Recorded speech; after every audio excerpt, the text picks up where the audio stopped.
Realmente aprecio este tiempo de estar aquí.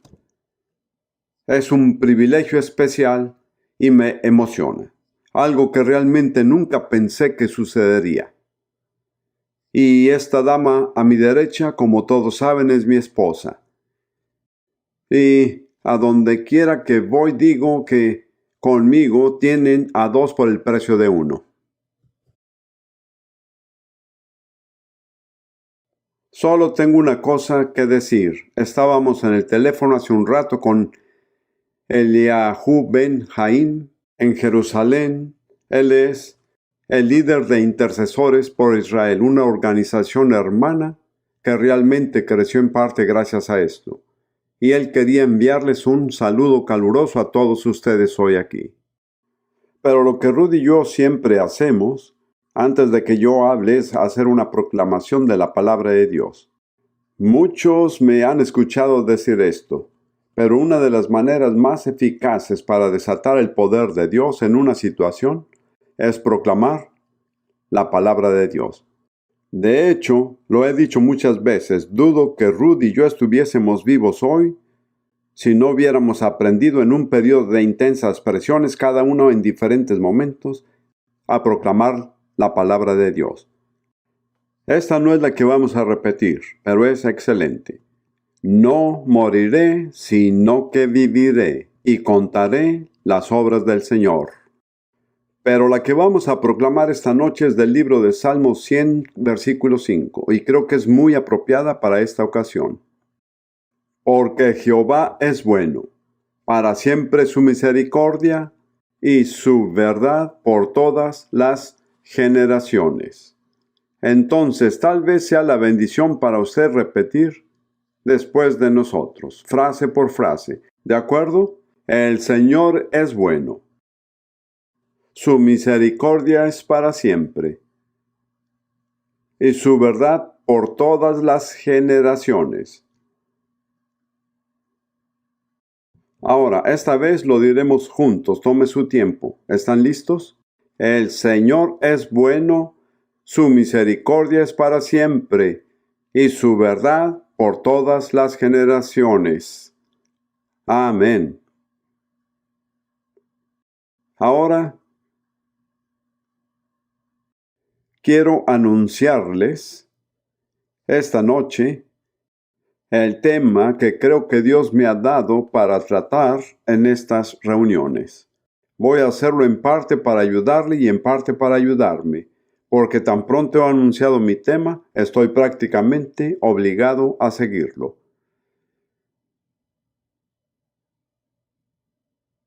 Mi tema es: en toda nación donde la iglesia se establece, Dios pide cuentas a la iglesia de la condición de esa nación.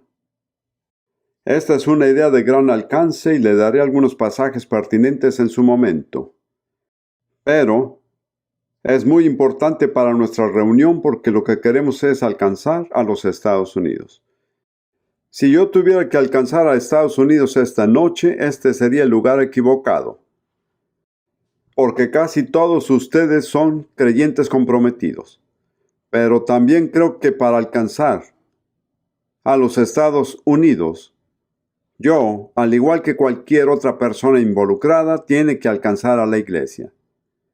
Porque es por medio de la iglesia que Dios alcanza a una nación.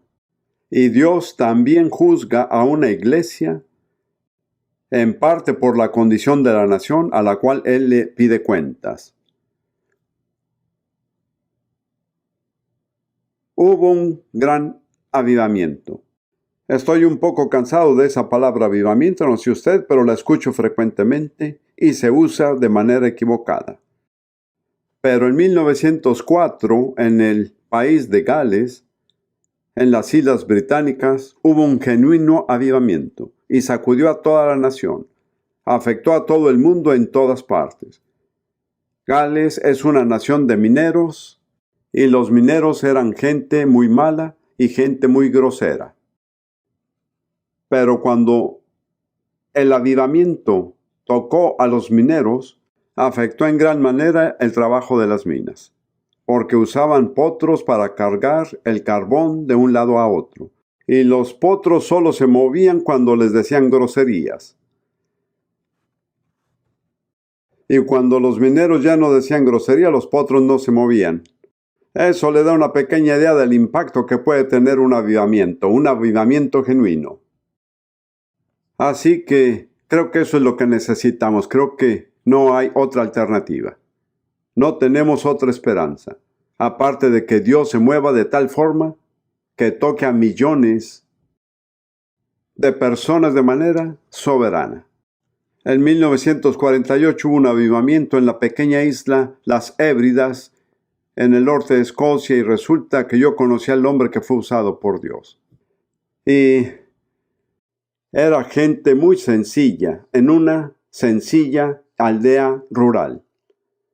Pero estaba ubicada cerca de una ruta marítima por donde pasaban los barcos comerciales. Y cuando el avivamiento estaba en su punto más alto, cuando los barcos mercantes pasaban cerca de la ciudad, el poder de Dios caía sobre los hombres en los barcos y ellos se arrodillaban y pedían a Dios misericordia. Y también cuando Charles Finney sostuvo el avivamiento en algunas ciudades de esa nación, el poder de Dios era tan fuerte que las personas entraban en la ciudad sin saber qué esperar y caían de rodillas en las banquetas y empezaban a clamar a Dios por misericordia. Eso es avivamiento. No es un grupo de personas que se salvan. Como señaló el mismo Finney, la palabra avivamiento significa revivir. El evangelismo no es avivamiento. Doy gracias a Dios por ellos y los apoyo de todo corazón. Pero lo que la iglesia necesita no es evangelismo, sino avivamiento, porque la iglesia ha estado muerta y tiene que ser revivida. Y ahí es donde empieza la obra, con la iglesia. Entonces voy a tratar en mis mensajes lo más profundo que pueda el tema de la responsabilidad de la iglesia, las cosas que Dios tiene que hacer en la iglesia, los cambios que tienen que venir en la iglesia, si hemos de tener lo que es un avivamiento genuino. Hay ciertos principios que están implícitos en esto. Y quiero tomar 1 o 2 versículos de Efesios capítulo 1, versículos 22 y 23. Refiriéndose al Señor Jesús, dice: Dios sometió todas las cosas bajo sus pies y lo dio por cabeza sobre todas las cosas a la iglesia, la cual es su cuerpo. Así que hay 2 palabras que describen al pueblo de Dios en esos 2 versículos: la iglesia y el cuerpo de Cristo. A propósito, este no es un anuncio publicitario, pero de hecho tengo una serie de 2 casetes titulados 7 imágenes del pueblo de Dios, que presenta las 7 imágenes del pueblo de Dios en esta epístola. Número 1, la iglesia. Número 2, el cuerpo. Número 3, la hechura suya, la obra maestra creativa de Dios. Número 4, el templo. Número 5, la familia. Número 6, la novia. Y número 7, el ejército. Eso creo le da una idea de cuán extremadamente versátil tiene que ser la iglesia. Y solo quiero hablar de 2 términos: el cuerpo y la iglesia. La iglesia, y explicaré este término en un momento, es el cuerpo de Cristo. Cristo es la cabeza, la iglesia es el cuerpo. Y es un hecho evidente que todos tenemos en nuestra experiencia, que mi cabeza no puede hacer nada sin la cooperación dispuesta de mi cuerpo. Si quiero salir por esa puerta, puede que mi cabeza tome la decisión, pero mis pies tienen que llevarme por esa puerta. Si quiero tomar mi Biblia, mi cabeza toma la decisión, pero mis manos tienen que levantar la Biblia. Y así es con Cristo como cabeza de la iglesia. Él tiene planes, Él tiene deseos, pero Él no puede llevarlos a cabo a menos que el cuerpo coopere. Usted podría decir que deje el cuerpo a un lado y simplemente lo haga. Él no hará tal cosa. He aprendido a lo largo de los años que cuando Dios nos dice que hagamos algo, Él nunca lo hará por nosotros.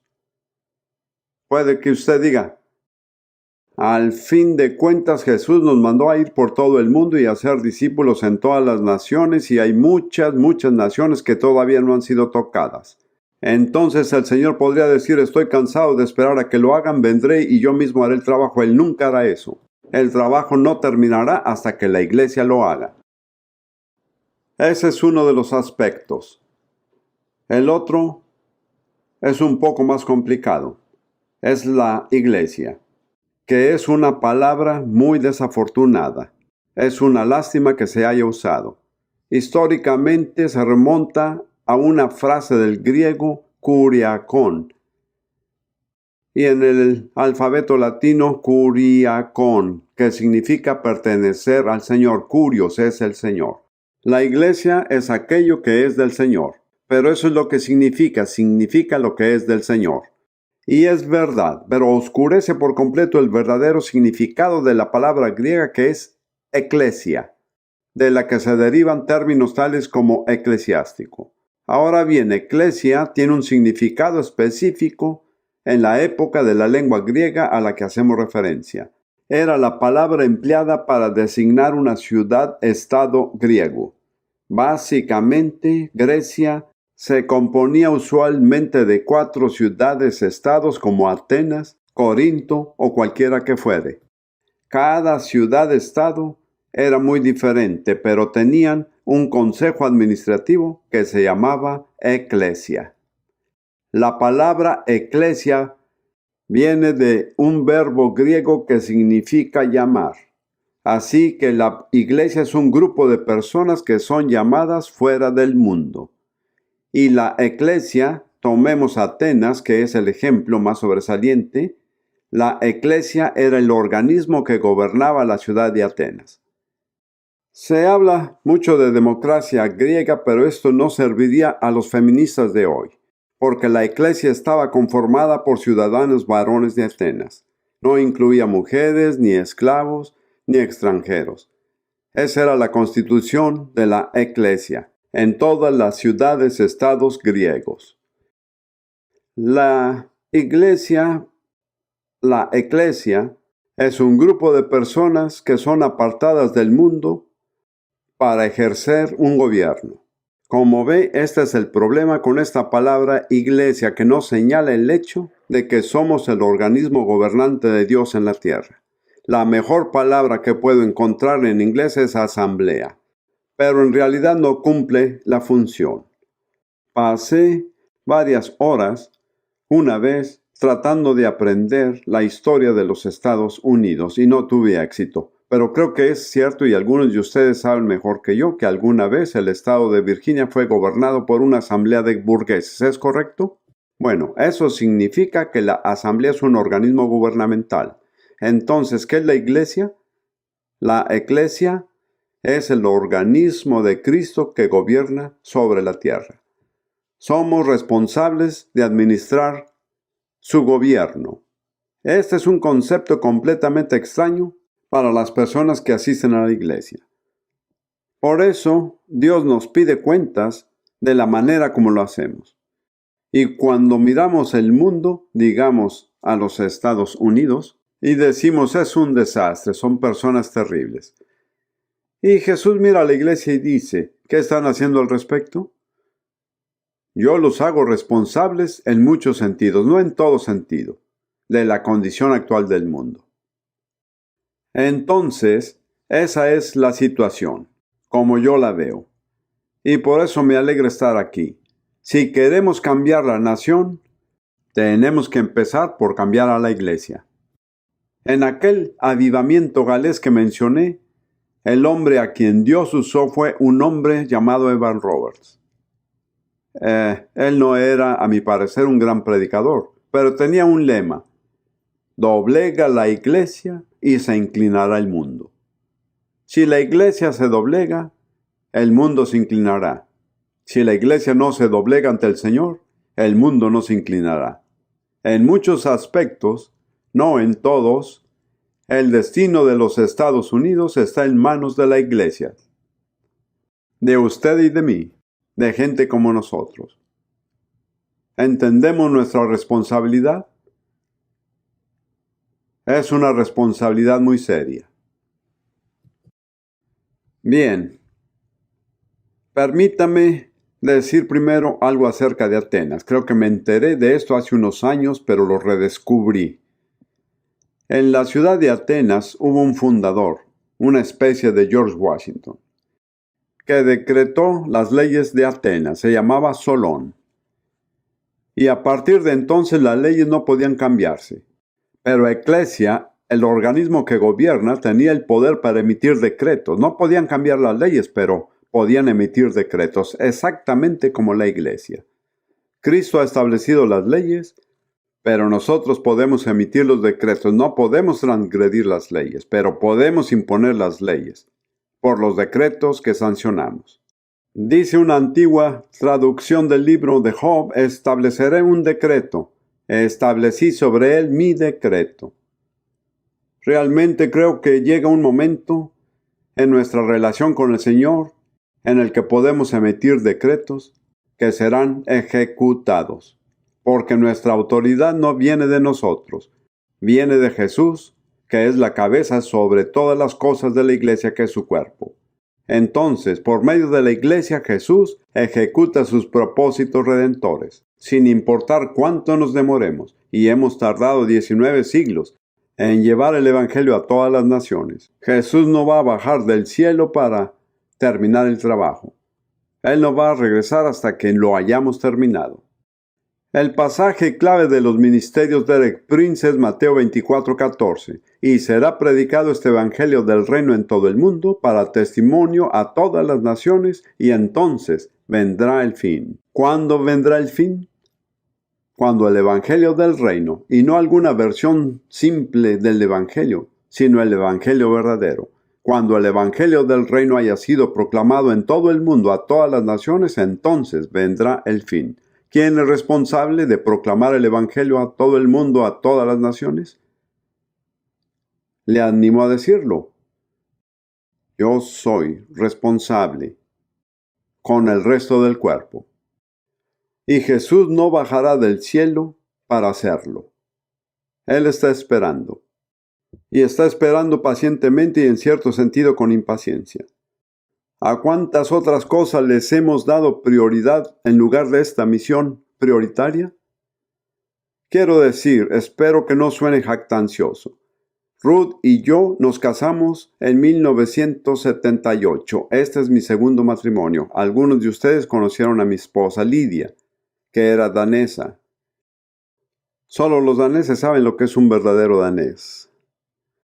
Y me alegra tener dos daneses sentados aquí. En 1979, yo sentí que el Señor me dijo: quiero que empieces un programa de radio. Yo nunca me vi como un predicador de radio. No teníamos recursos adicionales, pero avanzamos en obediencia y con timidez. Y empezamos un programa radial titulado Llaves para Vivir con Éxito, en 8 emisoras, con un presupuesto de $8,000 mensuales, y no sabíamos de dónde saldría ese dinero. Pero lo hicimos en obediencia y lo hicimos con una visión.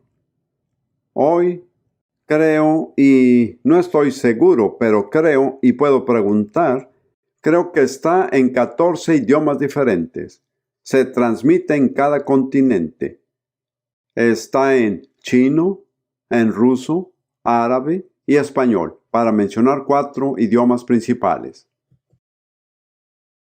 Es todo. Nosotros solo empezamos y Dios hizo el resto, pero si no hubiéramos comenzado, Dios nunca lo habría hecho. Así que somos responsables delante de Jesús, la cabeza de la iglesia, como miembros de su cuerpo, hacer lo que nos pide hacer. Somos responsables ante Él como su organismo gobernante para administrar su autoridad. Algo que hace muchísima falta en los Estados Unidos hoy es autoridad.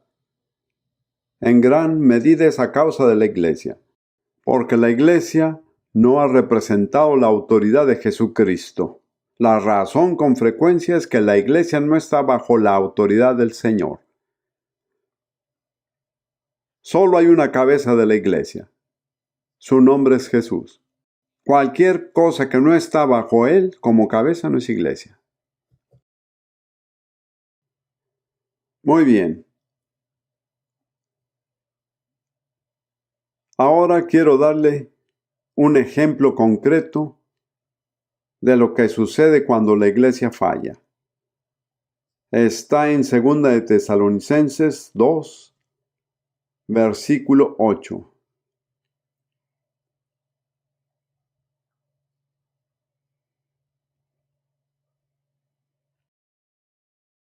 Versículo 3. 2 de Tesalonicenses 2:3. Nadie os engañe en ninguna manera, porque no vendrá sin que antes venga la apostasía y se manifieste el hombre de pecado, el hijo de perdición. El hombre de pecado es el anticristo.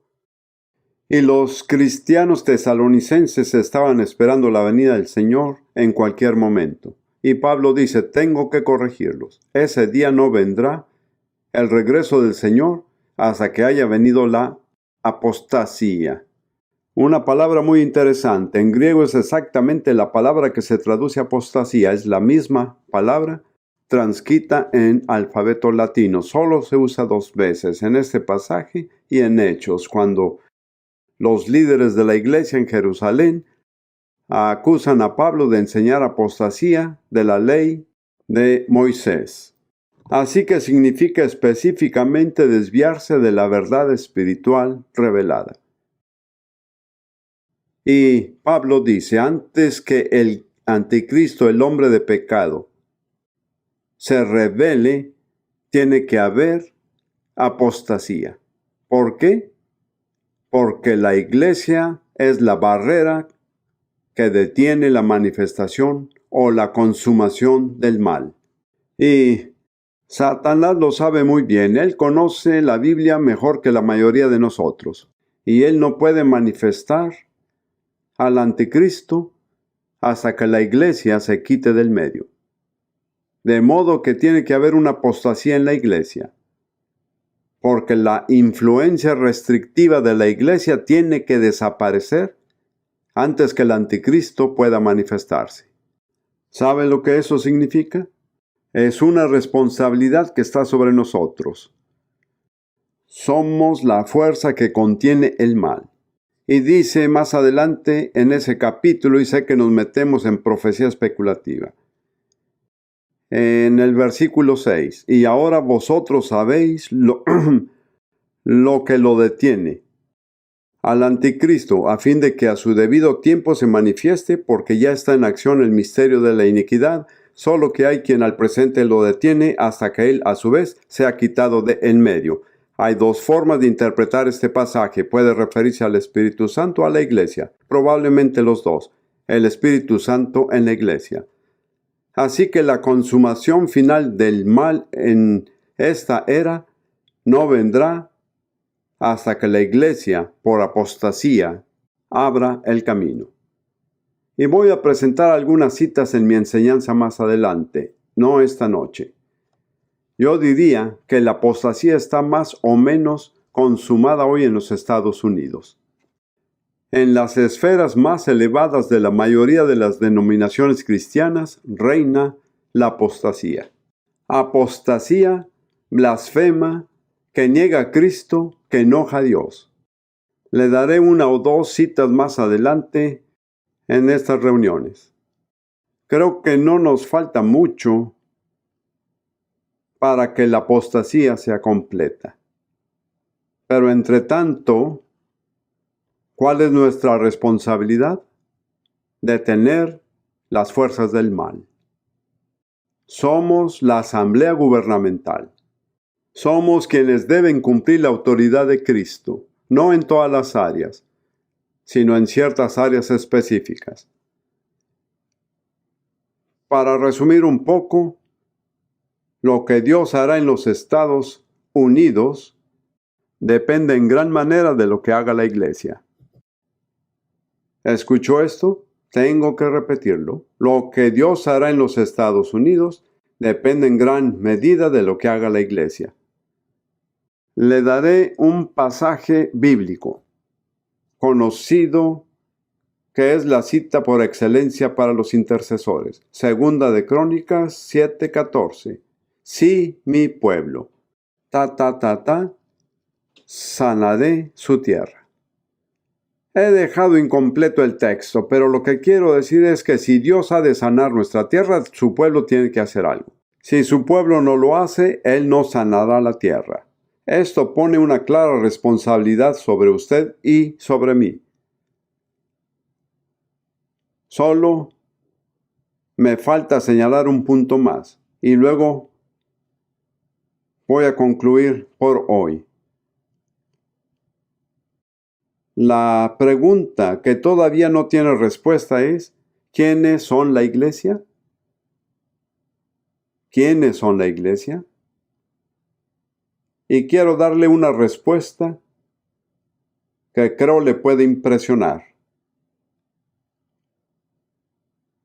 Voy a citar 4 pasajes en total. Primero, Mateo 28, 19.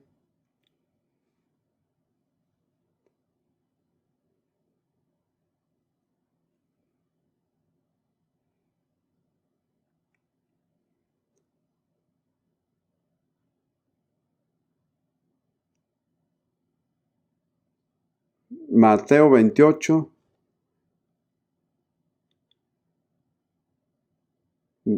19 y 20. Jesús dijo a sus apóstoles después de su resurrección: Por tanto, id y hacer discípulos a todas las naciones, bautizándolos en el nombre del Padre y del Hijo y del Espíritu Santo, enseñándoles que guarden todas las cosas que os he mandado, y aquí yo estoy con vosotros todos los días hasta el fin del mundo. Jesús dijo, id y hacer discípulos a todas las naciones, y luego dijo, enséñenles. La evidencia de que han aceptado la responsabilidad del discipulado es que se bautizan en el nombre del Padre, del Hijo y del Espíritu Santo. Escucho a cristianos queridos hablando acerca de discipular naciones. Nadie es discipulado hasta que sea bautizado, porque esa es la marca del discipulado. Así que podemos ir e influir sobre las naciones, pero no los hacemos discípulos hasta que ellos se sometan al bautismo. Se habla mucho hoy acerca de cristianizar nuestra cultura. Yo soy escéptico a esto. No creo que nuestra cultura pueda ser cristianizada. Nuestro trabajo es hacer discípulos, no cristianizar gente. ¿Está de acuerdo con eso? Muy bien, ahora. Jesús no nos dijo, id a ser miembros de iglesia. Para ser honestos, la mayoría de nosotros pensamos, bueno, tenemos 8,000 miembros en la iglesia. ¿Cuántos discípulos tenemos? Bueno, tal vez 23. Tal vez piensa que no hablo en serio. Bueno, le mostraré lo que él dice. En Hechos capítulo 11, versículo 26.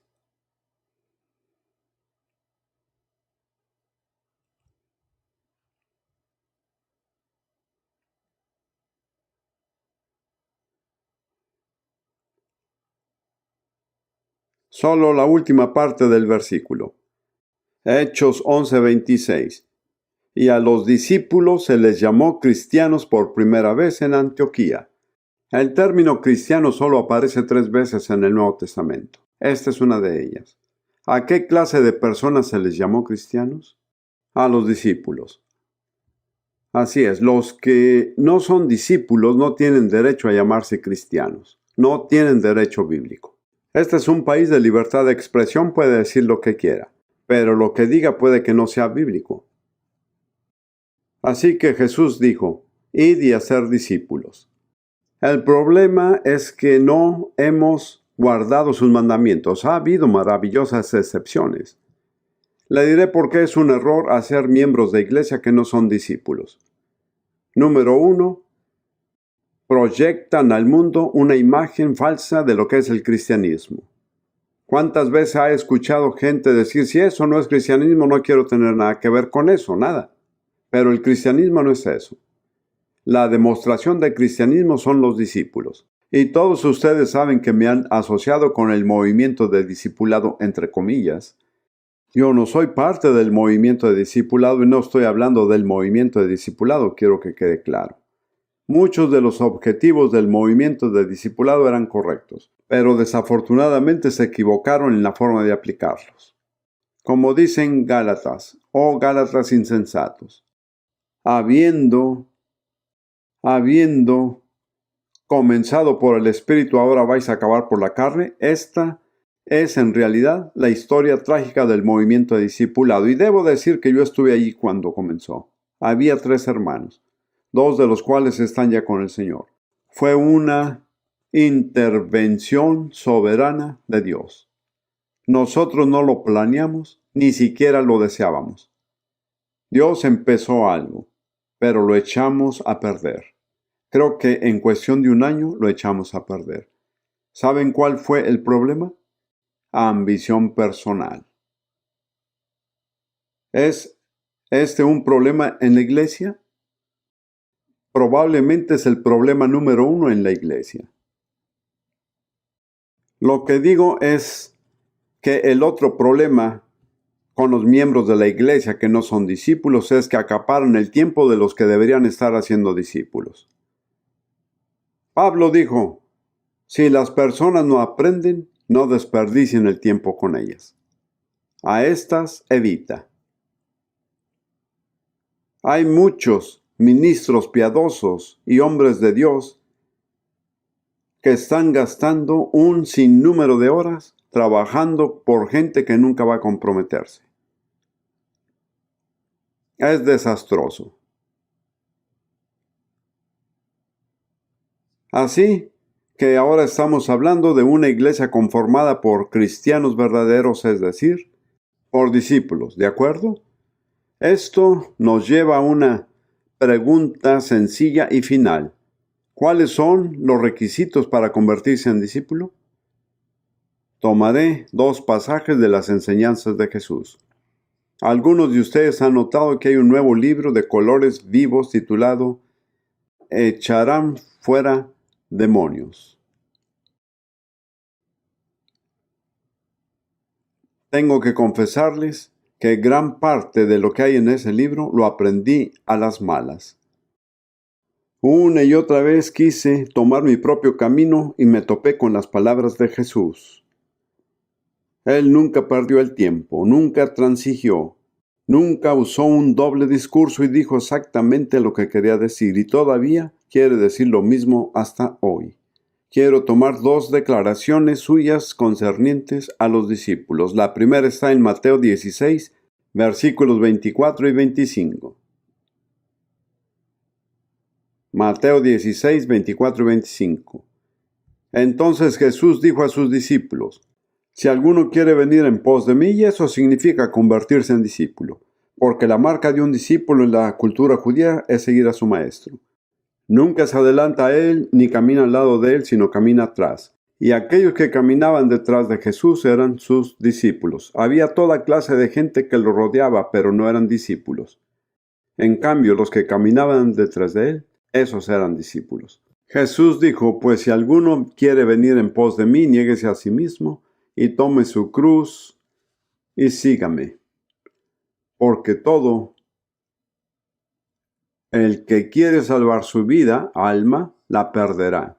Y todo el que pierda su vida o su alma, por causa de mí, la hallará. Así que hay 2 requisitos invariables.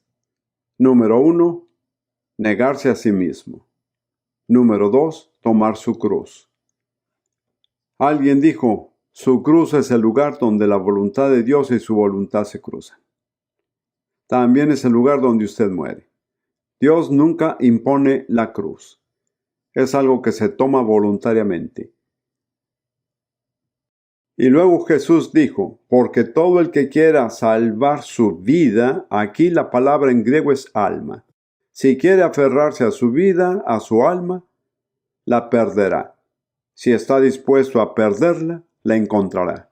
Ahora, el alma, en la fisiología o en la constitución del ser humano, tiene tres componentes: espíritu, alma y cuerpo. El hombre tripartito creado en la semejanza de un Dios trino. Y el alma es el ego. Usualmente se interpreta como la voluntad, el intelecto y las emociones. Para expresarlo en términos sencillos, es aquella parte que dice yo quiero, yo siento, yo pienso. Y eso hay que hacerlo morir. Lo que usted quiere no es importante, lo que usted siente no es importante, lo que piensa no es importante, es lo que Dios dice. Y tiene que hacer morir todo ello. No puede ser un discípulo sin tomar ese paso. Poner fin al ego voluntariamente. Si vemos 2 de Timoteo 3, no hace falta buscarlo ahora. Hay una imagen muy gráfica en los 5 primeros versículos de la condición de la humanidad, al final de los tiempos. Y enumera 18 pecados horribles en esa lista. Pero los primeros 2 y el último tienen que ver con lo que se ama: el amor a sí mismo, el amor al dinero y el amor al placer. Desafortunadamente, la versión NBI no traduce el amor de sí mismo, dice egoísmo, que está bien, pero oscurece el hecho de que hay 3 amores que predominan: el yo, el dinero y el placer. Y en 1 de Timoteo 6:10 dice: porque raíz de todos los males es el amor al dinero. De modo que todo lo que es malo en ese capítulo se desprende del amor al dinero. Yo diría que el amor al dinero es el impulso predominante en los Estados Unidos hoy. Y no todos ustedes han vivido tanto como yo, no siempre fue así en el mundo anglosajón. Yo vengo de una familia de militares. Todos mis antepasados han sido oficiales en el ejército británico. Algunos no eran cristianos, pero debo decir que no vivían motivados por el amor al dinero. ¿Qué los motivaba? Una palabra que ya no se usa: deber. La gente ha cambiado. Algunos no han vivido lo suficiente para ver cómo ha cambiado la gente. Esta es una señal del fin de los tiempos. El amor de sí mismo, el amor al dinero y el amor al placer. Pero si ha existido una era egocéntrica, es esta. Las palabras como autodesarrollo, autoconservación, autoexpresión. Y lo que la gente no comprende es que el yo que expresan es un rebelde. Y vemos la multiplicación de la rebeldía. Esas son las condiciones para el discipulado.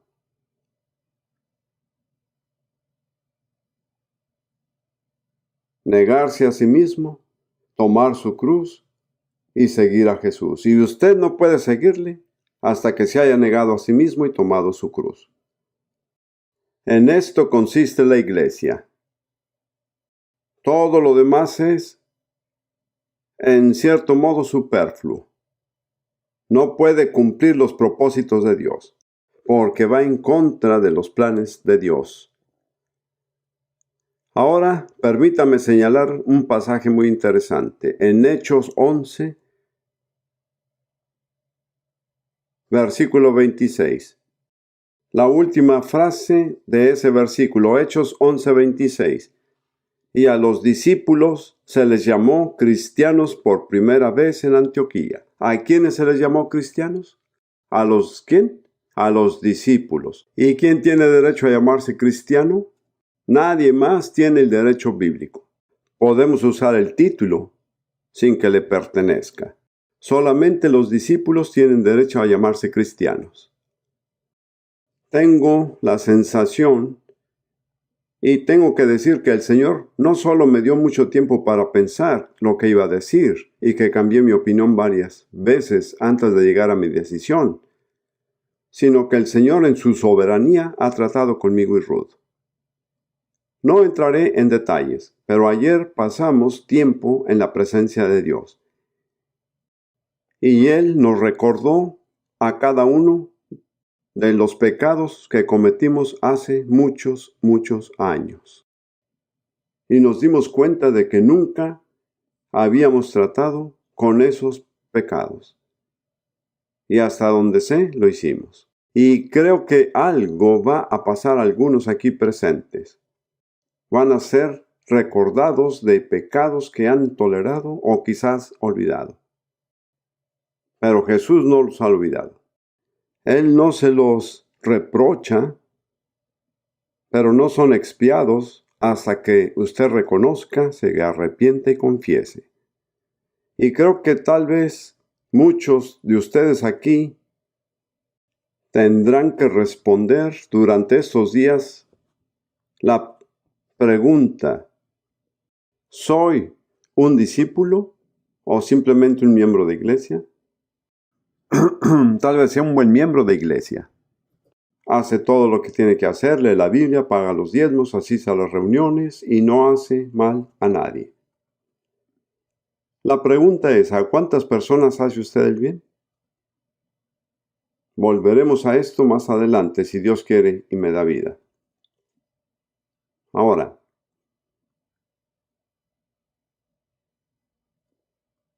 veamos el otro pasaje concerniente al discipulado. Lucas 14,